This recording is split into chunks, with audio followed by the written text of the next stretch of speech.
Hello and welcome to the Gears Tactics playthrough. This is my playthrough of attempting the game on Insane without having any units die. I tried to not spoil anything, no clickbait thumbnail, no spoiler in the title. I know people that scroll through the YouTube feed don't want to have the game spoiled. I'm now going to post the gameplay and I'm going to chat over it. I'm going to try give some tips and tricks per level, but mostly just chat about my experience inside of the level. Just try help you get through it and maybe talk about what I was thinking at the time. All of these levels and games were streamed live at twitch.tv/GGZII, so if you want to tune in live, that would be awesome. If you would like to comment and like, that would be awesome. And if you want to go a step further and support all of the content I put out on YouTube, there are ways to do so in the description with direct support links. There may even be a shop in the future, and Twitch Primes, because, you know, everyone in the world uses Twitch Prime these days apparently, so that's a good way to support me. All of the videos will be put into a Gears Tactics playlist. Have a great day. Enjoy the video.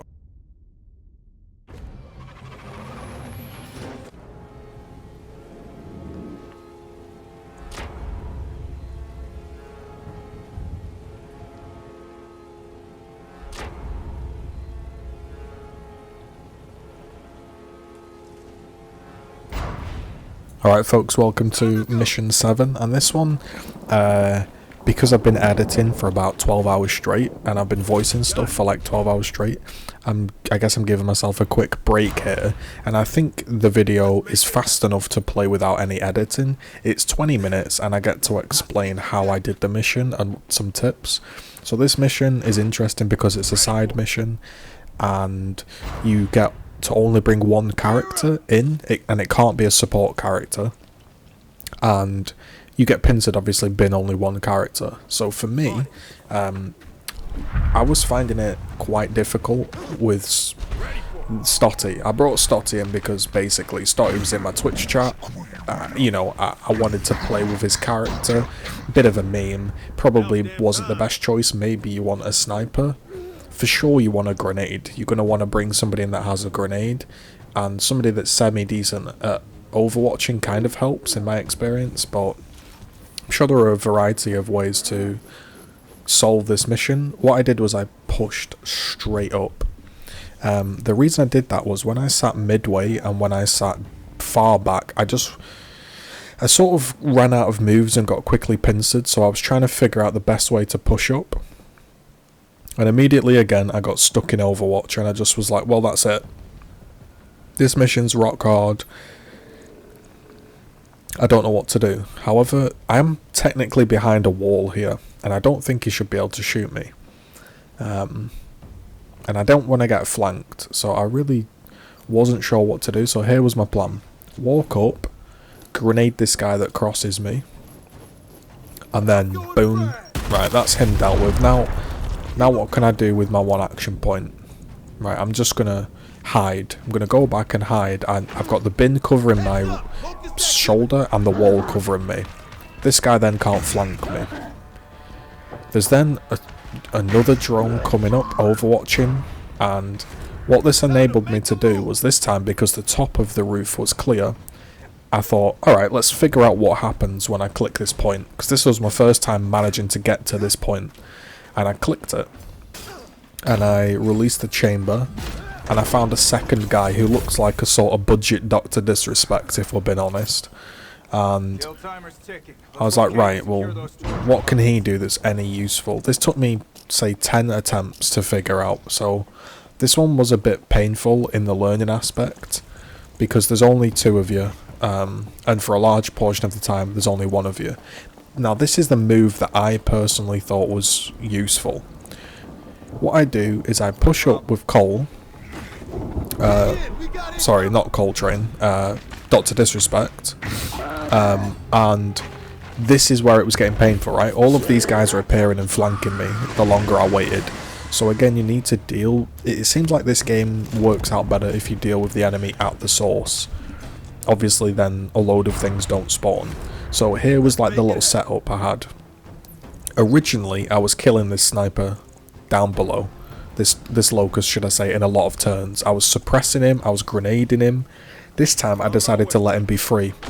You know, landed the free, and I got him to be able to sort of move behind me, and I mulched him from down below with 100% hit accuracy. I then moved myself out of the way of the cross, and I then used Dr. Disrespect to nade as many of these wretches as possible. Because these wretches were climbing up the roof, the wall, they were killing me at every opportunity, and it was becoming a right pain. So I've got one turn left here with Stotty, and one turn left with the Slick Master himself. And I was like, alright, I'll drop down. And with Cole, or Stotty, he's wearing Cole's armour, by the way. If you didn't know, a good tip in this game is when you're taking your squad in, obviously you want the best gear on your guys. So I know a lot of you spend a long time customizing your guys to make them look funny or cool. But a decent idea is, if you know you're using a certain person in a certain mission, is to get all of the good gear off the other guys, like, you know. So I put all of Cole's gear on Stotty. Now this was happening a lot. These two drones were flanking me to no other. If I pushed out the other way, I was getting killed and flanked, and if I didn't take this back way, I was getting flanked like this. However, I thought this was a really good play, and I thought this really sums up that I'm getting a bit better at the game, because I would have been stuck here a few days ago. So I was deliberating, if I drop down the ladder, I'm going to get overwatched. But then I figured, right, here's what I can do. The Mulcher's going to have great accuracy from above. So here's what you can do. I can put this back guy low, and I can put him low enough to be half HP, right? So shoot the back guy. This time, luckily, I crit him. It wouldn't have even mattered if I didn't crit him, because it still would have been 100% accuracy. I then can use explosive shot, which means enemies that I kill in a small area explode and die. That's that threat dealt with. Dr. Disrespect now becomes available because he's not in Overwatch, and he can then shotgun the wretch with his shotgun at point blank.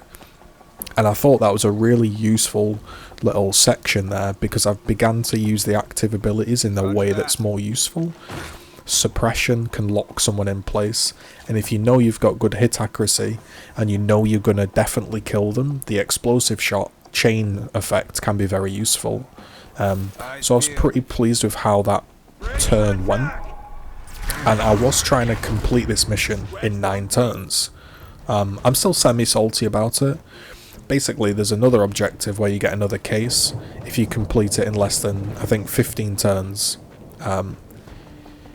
I actually do touch the other objective, and the objective says release the prisoners, and I do release the prisoners in less than 15 turns. However, you also have to escape, so do bear that in mind. What I decide to do is use all of my action points to leg it across into this sort of bus shelter area. And the reason for this is, when I went on the bridge, I got crossed. When I went on the other bridge, I got crossed and shot down by the guys inside the prisoner area. I then used this to secure the package in the middle, and I just tucked up sort of below this sort of stairway, using this wall as a bit of cover. And I was pretty confident I couldn't be shot from this angle, although you can see me deliberating, because I was kind of like, can he shoot me? Because I'd had a few run-ins with this guy, and at this point I was pretty pleased to finally get to this section. I'd been stuck on the very first move for ages, but you know, we've progressed, and I'm taking it a bit slow now. So there's a drone up here, and another locust, and I was kind of thinking, should I back out? Can he hammer burst me? I was thinking, is he going to push up on that ledge and shoot below me? I wasn't sure, so I just reloaded my gun and ended my turn, and I figured I'd let them make a play. I think this is the run also where I have a little bit of bullshit happen to me, and you can be the judge if it's bullshit or not. I don't know. Now, I'm in Overwatch here, meaning if I move, he's gonna die. So I was thinking, I push up and nade him. That removes one of the Overwatches. Then I can cloak the second guy, and then hide, and then figure out what happens next. So that was the play. I figured I was going to push up here, nade this guy, and then, you know, cloak my second guy. That was the play. So nade him, and yes, I am stuck out in the open now, but I'm pretty confident I still won't be killed. And you can see me check the cloak. However, when I look at this ledge, I just don't see how this drone can shoot me. He can't see me from below. Even in that crack down there, I'm not visible. I felt like if I pushed up, there's no way he hits me. Surely, if I slide along that wall, I was trying to check all the angles. I was like, he just can't hit me. And the reason I'm thinking about this move is I didn't know this guy that you unlock has a sprint ability, which lets you effectively bayonet charge without the bayonet, and cloak. It turns out, even though I was in Overwatch, he couldn't shoot me, so that was great. Good decision to save my cloak. The reason I wanted to save the cloak was you can sprint whilst cloaked with this character, and I was thinking of doing a long cloak push to sort of minimise the amount of turns it's going to take me to get to the prisoner rescue, because obviously I'm still trying to complete this in less than 5 turns. Again, however, 5 turns is not only save the prisoners, it's also escape. If I'd have known that, I could have played it a bit differently. You see here the game's still telling me I can't move because I'm technically in Overwatch. I still don't think he can hit me, but I'm not sure whether to risk it. So if your line's blue, you're safe. So the line went blue, I was safe to move. And I was thinking, where can I go, right? He's upstairs, right? I was trying to figure out, can this guy get downstairs and shoot me? You see here, there is no...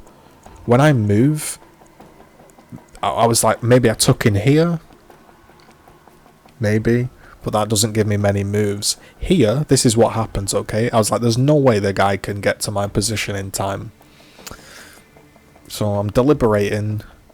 Do I go to this wall? I hope I don't mess this up. This has been like an hour of experimenting.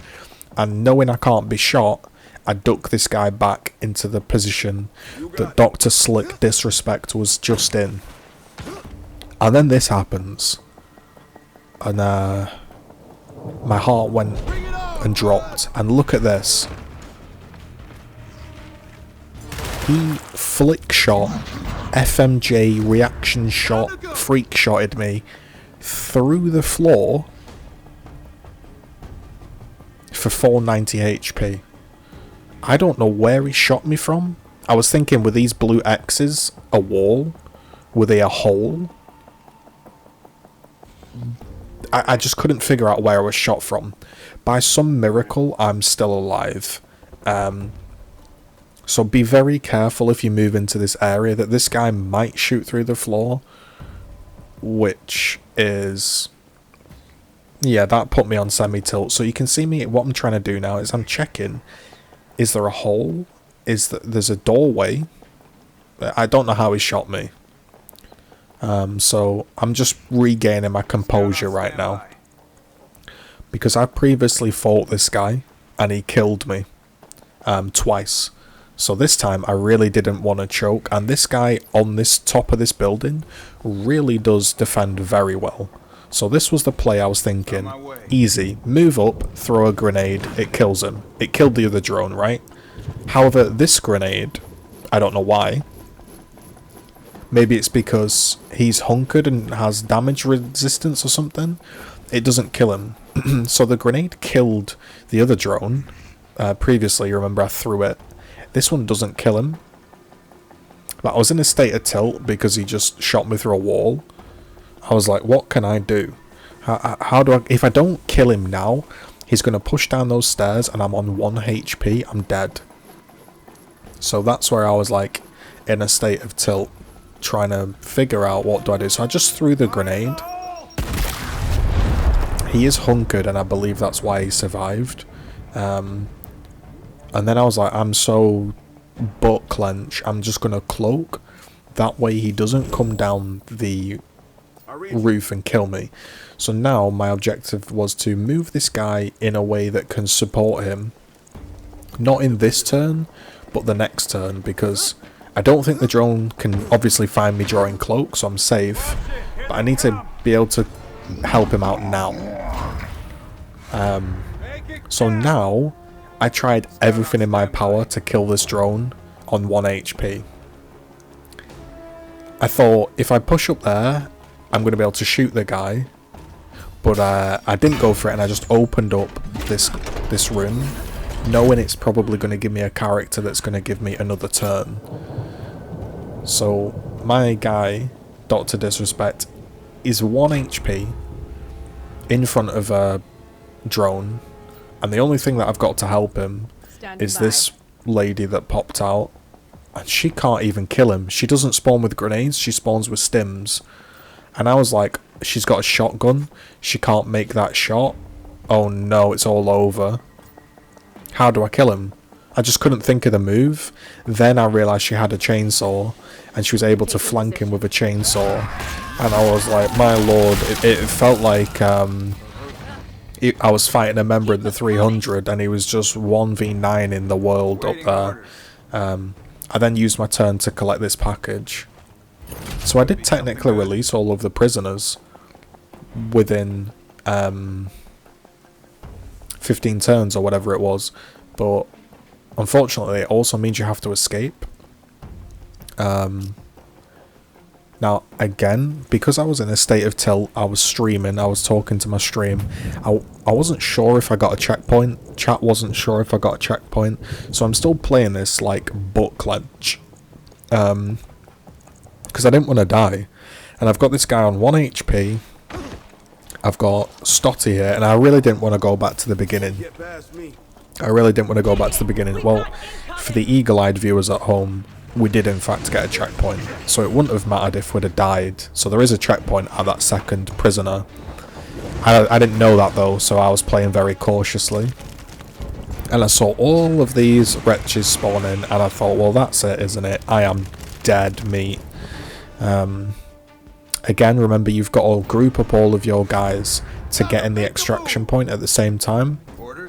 So I thought, alright, I'll use 3 points and get this guy up as close as possible to my units. You know, that was a pretty simple move, and I also pushed her downwards. But then I was thinking, like, well, if I push her down with no action points, this means Stotty has got to hold this entire area on his own. Well, I was like, well, that's the only play I've got, so that's what I decided to do, was just push the other two up, and then just basically see if Stotty can hold. So Stotty was kind of chilling there, decided to move him up. Figured, you know, there's a few enemies that have moved up, and I wasn't quite sure where to cover. Bring it on, I'm ready. I just didn't really know. I was tilted at this point. I think the better play is to obviously watch the ramp, but I just didn't want to get steamed by all of those wretches. So now I know that there are a ton of wretches. I know where they are. We are thinking about moves, so push him to the window and then throw a grenade and try kill a massive amount of them. And I figured the best bet for this one, again, would be just to do the most damage, not think about the front or the back, just try and kill the most amount. I think I might have been able to get an extra one there if I was a bit more patient. Might have been able to get an extra back wretch there if I was a bit more patient. I was thinking of pushing her out, maybe she could push out Overwatch, but then she might get killed by a single melee. I saw she had an ability called Recovery Patch, which heals him. It's not going to do much, but it might help over the course of the next few turns, and I figured maybe I watch that window, and because I watched that window, that initial wretch that pushed up got knocked back and wasn't able to slap Stotty, my vulture guy. I think that was a good move. However, we've now got a grenadier pushing, we've got a wretch that's in danger, and I was like, alright, I'll chainsaw her. But notice the chainsaw has a red icon over it. This means that it's not going to work. But in a state of tilt, I didn't check that, and I pushed up, and the wretch countered it. I then ended up shooting it and finishing it off, but that was really not a good move. 100% should not have done that, and I almost threw. I should have just shot the wretch. Because now I have 2 low health characters, and she's stuck out in the open, I decided to use suppression. Suppression means that this character cannot move, so that effectively is going to buy me a turn. I tried to shoot to kill, but I didn't manage. And then I brought out Dr. Disrespector to Overwatch, because he can't move, and he's suppressed. So you can see there, he sort of skips a turn because, well, he was suppressed and couldn't do anything. So it's back to my turn, and I was feeling pretty confident now. I was thinking maybe I just walk up to him. Could I nade him? Could I shoot him? Went for another 91% shot.